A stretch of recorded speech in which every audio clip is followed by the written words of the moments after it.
Halo, apa kabar? Semangat masih siang? Saya ucapkan selamat siang.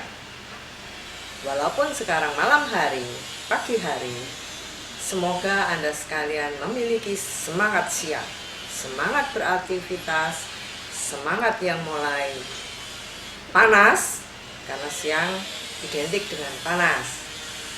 Nah, sudah subscribe Mbok D minggu lalu? Masih dengan kondenya, Mbok D akan memulai obrolan. Baru-baru ini tanggal 1 Juni kita memperingati 2 momen spesial hari lahirnya Pancasila. Seperti yang Mbok D sudah ungkapkan minggu lalu, ada lagi yang terpenting, yaitu Hari Anak Internasional.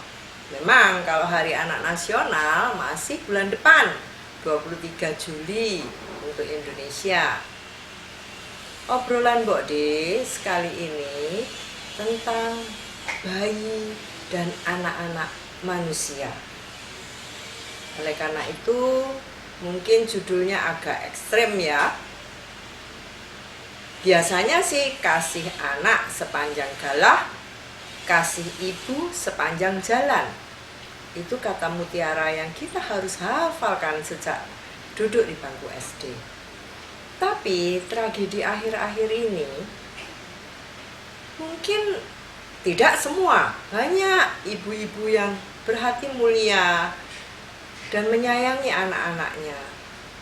Tapi judul kali ini Mbok diberikan kasih ibu sepanjang tangkai kaca spion mobil. Pendek ya. Ya, kalau kita lihat di hari internasional khusus untuk anak-anak tanggal 1 Juni, di belahan dunia, Eropa pun juga terjadi tragedi terhadap bayi manusia, di mana ada kakak membunuh adiknya dengan pistol yang tergeletak begitu saja. Ada bayi yang baru lahir diperkosa oleh orang dewasa. Bagaimana mungkin hal itu terjadi di benua yang notabene pendidikannya rata-rata tinggi semua? Benua Eropa, di negara yang relatif berpendidikan tinggi pula. Apa yang dilihat manusia pemerkosa bayi itu yang baru lahir ya? Apa mungkin dia lihat itu dengan iblis membisiki dia, lihat itu gadis. Biasanya bayi sering ngulet ya, sering ngulet kata orang tua supaya cepat tinggi, cepat besar. Pada saat itu mungkin si pemerkosa berhati bejat ini dibisiki oleh si iblis. Lihat tuh gadis tuh mengundangmu untuk segera menerkamnya. Jadi iblis membutakan matanya sehingga dilihatnya bagai seorang gadis yang siap untuk diperkosanya. Bukan main iblis saat ini bekerjanya. Masuk ke relung-relung pikiran manusia waras sehingga menjadi amat sangat tidak waras. Demikian juga terjadi di Indonesia. Ada ibu yang menelantarkan 5 anaknya. Ada ibu yang membunuh anaknya baru-baru ini hanya karena sang anak minta lauk. Anak itu mengeluh lebih baik mati daripada makan tanpa lauk. Loh, yang diterimanya parang yang menusuk kepala dan leher sang anak. Parang yang menebasnya sehingga tamatlah riwayat sang anak, tanpa dapat mencicipi dunia masa kanak-kanaknya. Ya, kita lanjutkan obrolan ini. Obrolan yang mungkin terjadi berdasarkan kisah yang nyata sekali. Suatu ketika, seorang ibu yang lumayan berada mempunyai anak gadis yang cantik. Pada saat sendirian, si ibu melihat anak gadisnya di kamar asyik bermain-main dengan tas kresek. Mungkin Bapak Ibu, saudara sekalian tahu tas kresek untuk membungkus yang berwarna hitam.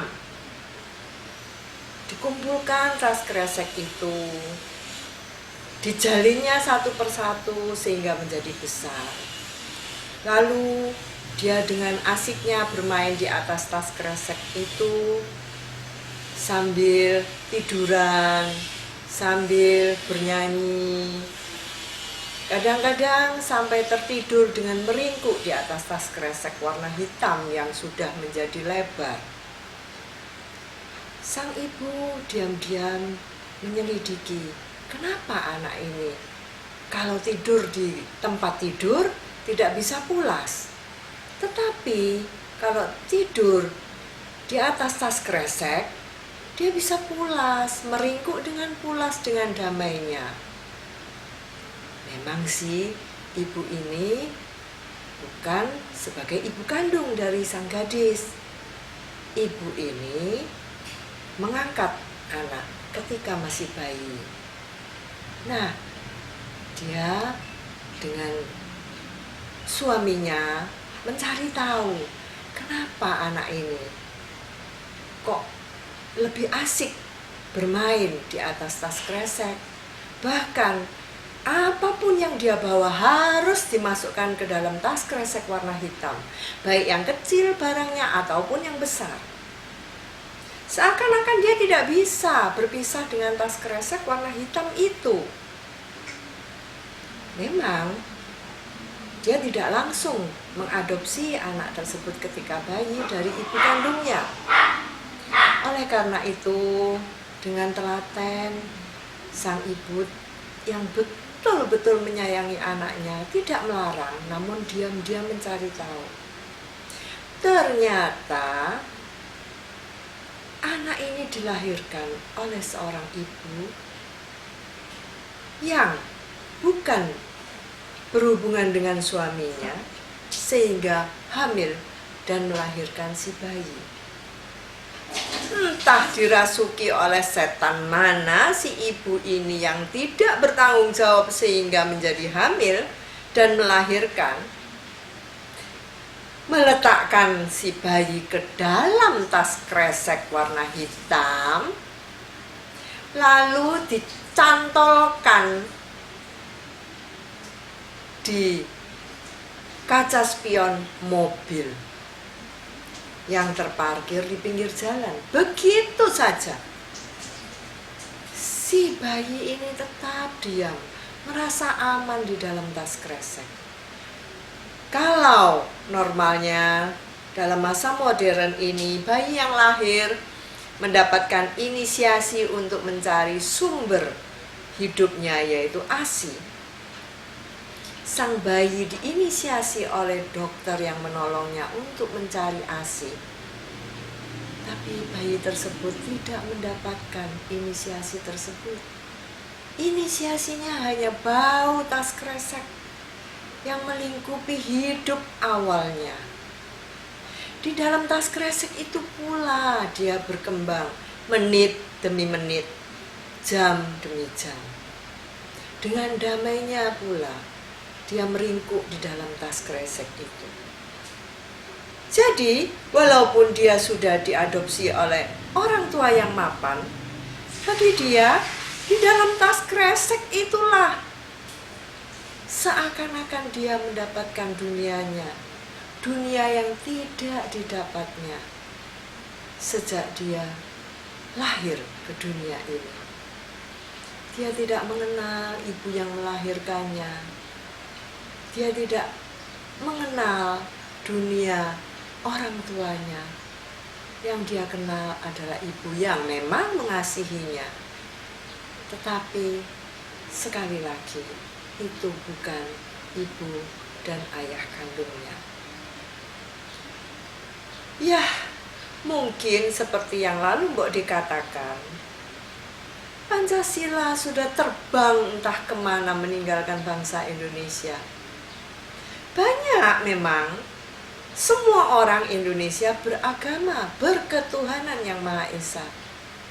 Tapi cara berketuhanannya tidak bersatu dengan sila yang lain. Antara lain, bagaimana cara berperi kemanusiaan dalam sila kemanusiaan yang adil dan beradab.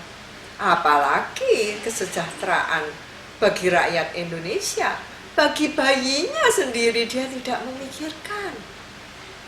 Yang penting kasih saya sudah saya letakkan di dalam tas kresek dan saya sudah cantolkan di tangkai kaca spion mobil.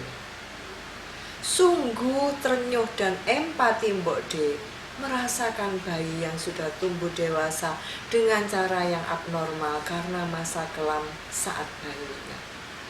Semoga Anda sekalian, keturunan Anda, sekitar Anda, bayi-bayi di sekeliling Anda tidak mengalami apa yang Mbok D ungkapkan. Ya, empati ini semoga berhenti sampai cerita Mbok D. Oke. Oleh karena itu, kembali lagi subscribe Mbok D ya. Kalau setuju dan Anda tidak akan melakukan seperti contoh yang Mbok D ungkapkan, seperti konde ini. Kualitas obrolan yang nyata, dinamis, dan penuh empati. Salam.